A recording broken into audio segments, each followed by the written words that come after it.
mencapai nilai masukan nilai harga mobil, maka kemudian looping akan berhenti dan nilai terakhir dari bulan yang diambil akan masuk ke dalam printf yang terakhir.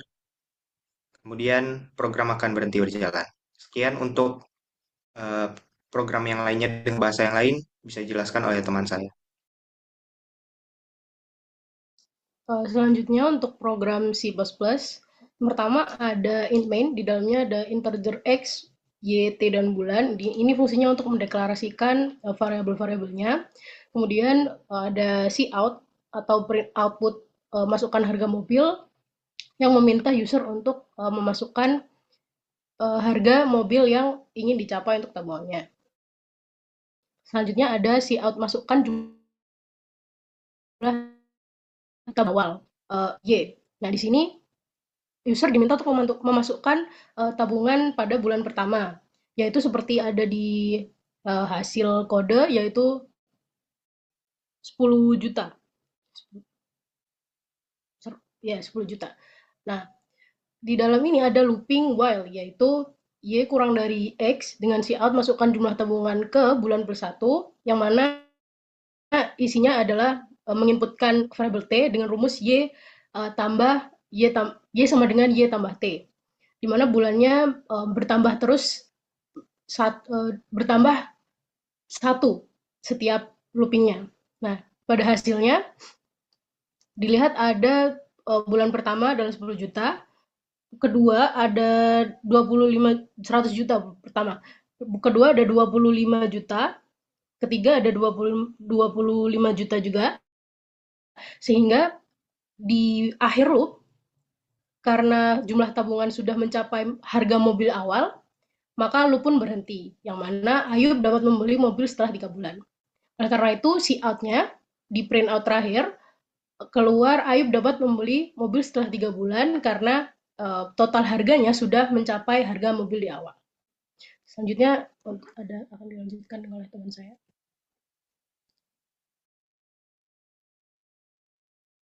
Baik, kemudian ada program dengan menggunakan bahasa Java. Program ini dimulai dengan mengimpor kelas scanner untuk menerima input dari pengguna.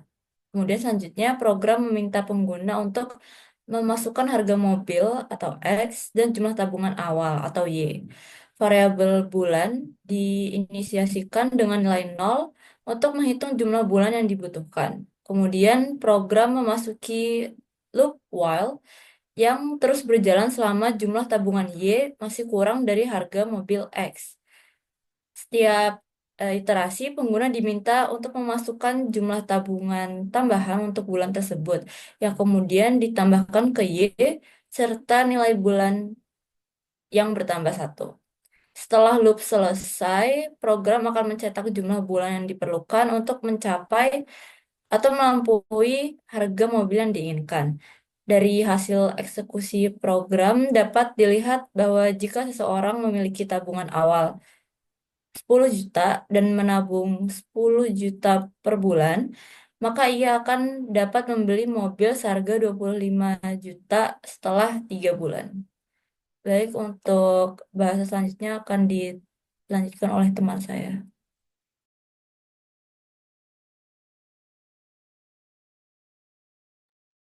Baik, untuk kode Python yang baris X sama dengan int input memasukkan harga mobil, ini untuk meminta user memasukkan harga mobil dan nanti nilai disimpan dalam variabel X. Untuk int atau integer input memasukkan tabel awal, tabungan awal. Ini untuk meminta user memasukkan tabungan awal Ayub dan nanti nilainya nanti diinput di variabel Y. Lalu ada bulan sama dengan 0, variabel bulan diinisialisasikan dengan nilai 0. Variabel ini akan digunakan untuk menghitung jumlah bulan yang diperlukan Ayub untuk mencapai jumlah uang yang cukup membeli mobil.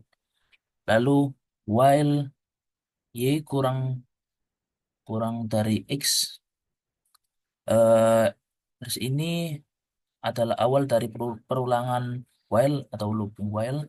Perulangan akan terus berjalan selama tabungan Ayub lebih kecil dari harga mobil. Jika kondisi tidak terpenuhi, maka perulangan akan berhenti. Lalu yang T sama dengan INT, input masukkan tabungan bulan ini. Ini untuk masukkan tabungan tiap bulan. Nanti nilai dimasukkan dalam variabel T. Lalu Y plus sama dengan T. Baris ini menambahkan jumlah tabungan setiap bulan T ke total tabungan Ayub. Y. Lalu bulan plus sama dengan 1. eh, Setelah tadi menambahkan jumlah tabungan, variabel bulan dinaikkan nilainya sebesar 1 untuk mencatat bahwa 1 bulan telah berlalu.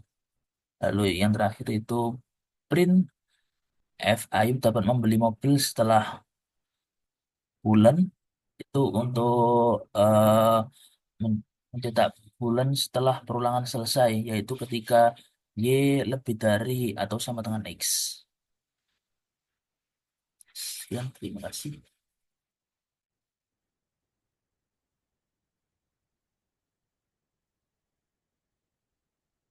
Sekian dari saya.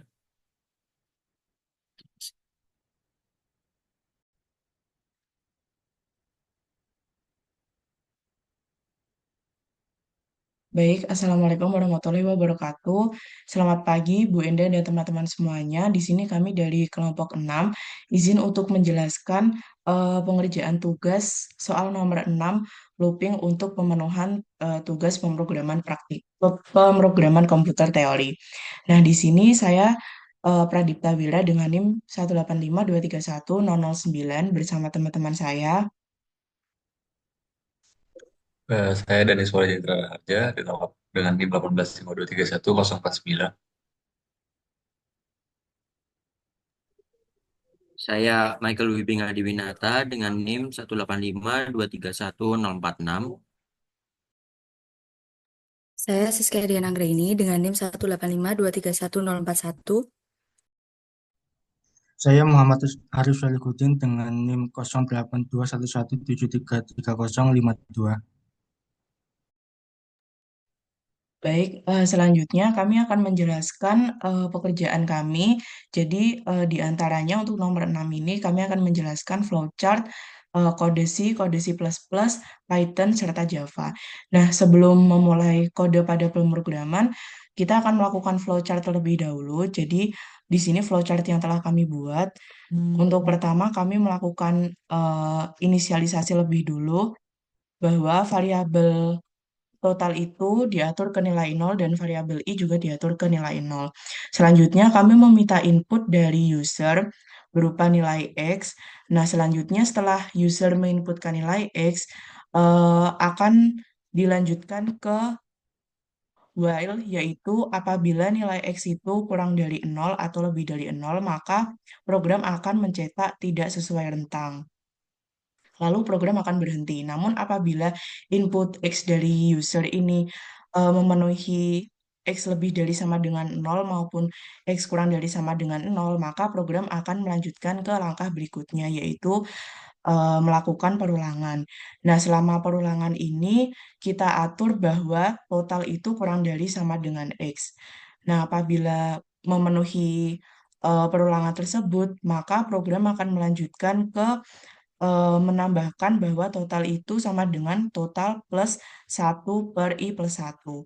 Nah, selanjutnya setelah menghitung total akan dilakukan I sama dengan I plus 1 atau menilai iterasi, yaitu meningkatkan nilai I sebesar 1. Nah, selanjutnya output akan mencetak nilai I 1 per I dan total. Nah, selanjutnya akan diulang kembali ke perulangan awal dan program akan mencetak bahwa jumlah angka I yang diperlukan itu berapa agar totalnya melebihi nilai X. Selanjutnya program akan berhenti. Mungkin teman-teman lain bisa dilanjutkan untuk kode berikutnya. Lalu untuk yang kode C bisa dilihat pertama-tama kita perlu menginput nilai dari I dan total seperti di flowchart tadi. Lalu di sini kita memberikan printf untuk user menginput nilai n yaitu 1 sampai 10. Lalu di sini tadi di flowchart sendiri ada pengkondisian yaitu nilai if di mana nilai x itu harus 1 hingga 10. Else-nya jika tidak memenuhi itu akan diprintkan tidak sesuai rentang. Lalu di sini karena diperlukan nilai while, tadi di flowchart sendiri ada bagian while di mana nilai total sendiri yaitu 1/i+1. Di sini while akan terus dihitung sampai nilai keluaran eh, terhitung.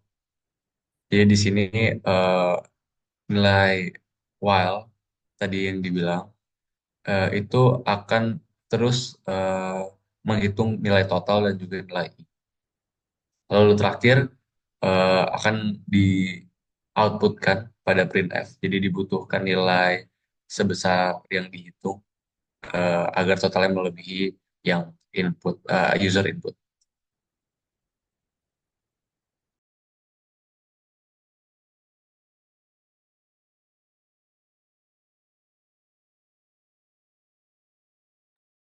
Jadi untuk hasil itu tadi nilai input user, nilai n dan juga hasil yang dihitung eh, pada nilai total.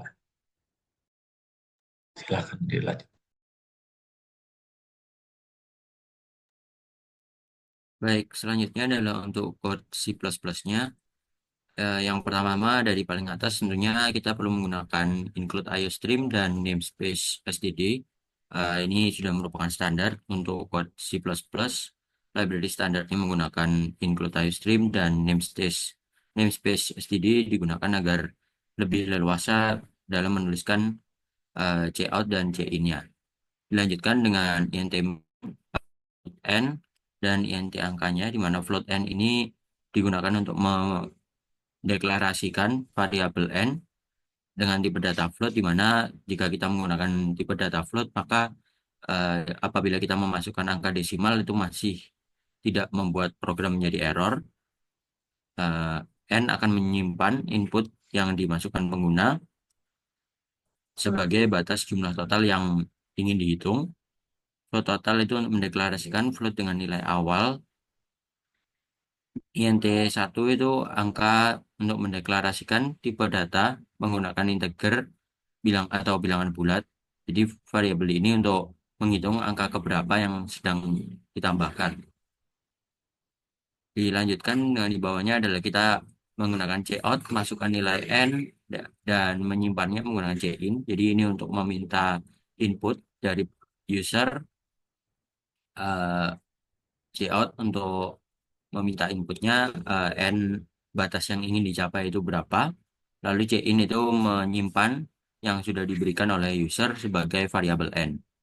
Lalu sebelum kita melakukan perhitungan, kita melakukan validasi apakah n-nya sudah memenuhi syarat, yaitu syaratnya adalah harus berada di antara 1 sampai 10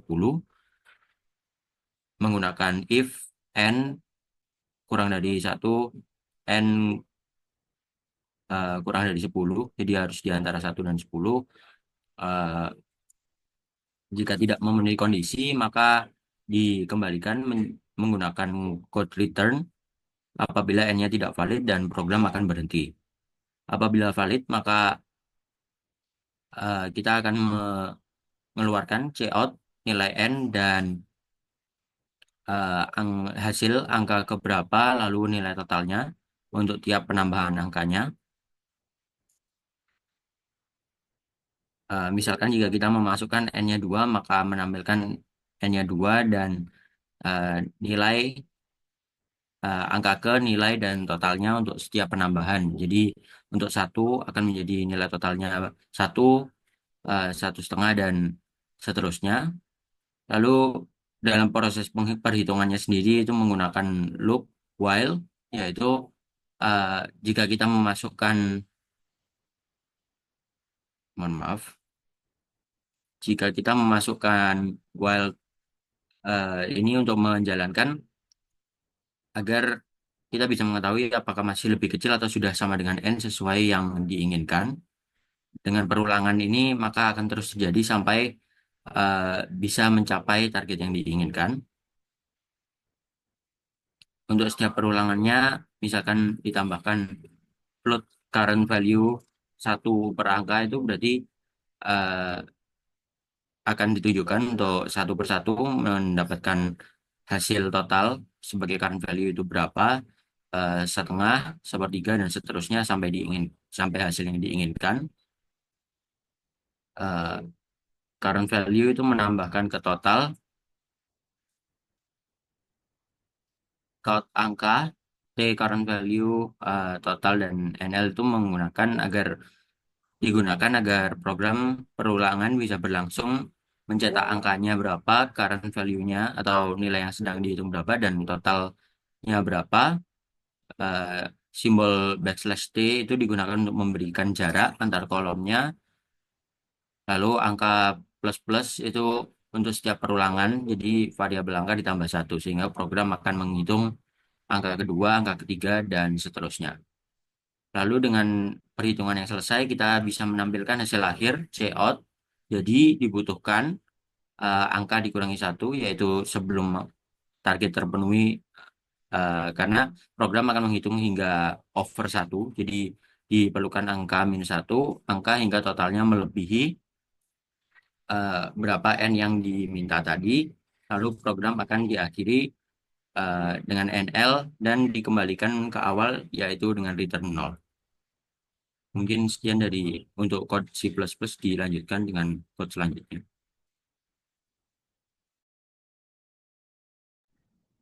Ya, kemudian untuk Java, untuk yang pertama kali dilakukan import library, yakni import Java util scanner. Ini digunakan untuk mengimpor kelas scanner dari pustaka Java.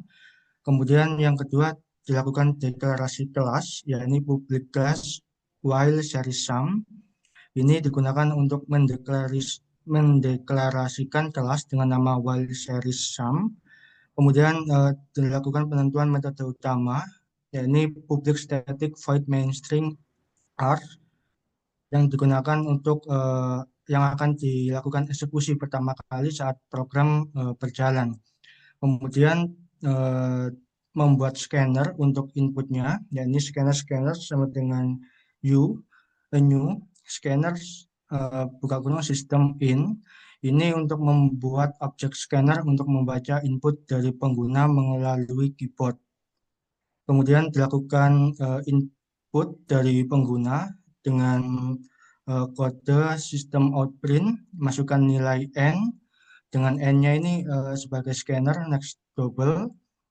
Jadi N-nya ini membaca nilai N yang dimasukkan pengguna dalam tipe data double.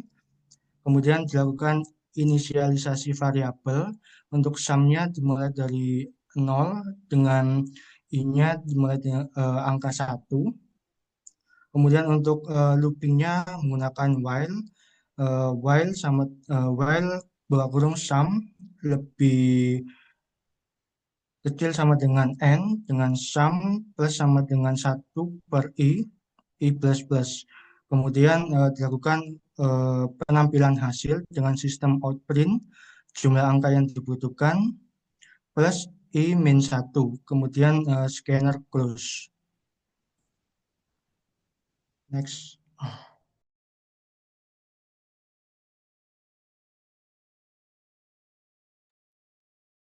Selanjutnya adalah bahasa Python. Jadi yang pertama adalah mendeklarasikan untuk bilangan float input nilai n. Jadi float input nilai n ini digunakan untuk meminta pengguna memasukkan nilai.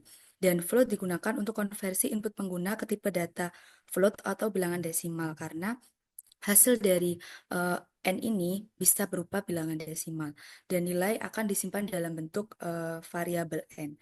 Kemudian penggunaan if untuk mengecek apakah nilai N berada di luar rentang 1 hingga 10. Jika benar, program akan menampilkan pesan peringatan dan tidak melanjutkan ke langkah berikutnya. else digunakan untuk menjalankan blok ini jika kondisi if tidak memenuhi, artinya nilai n tidak valid. Variabel total diinisialisasi dengan 0,0 untuk menjumlahkan total nilai dan variabel count diinisialisasi dengan 0 untuk menghitung jumlah iterasi. Kemudian untuk mencetak hasil digunakan print untuk mencetak angka atau nilai dari hasil yang akan ditampilkan. Kemudian dilakukan pengulangan menggunakan while total jika perulangan akan terus berjalan selama nilai total lebih kecil atau sama dengan nilai n.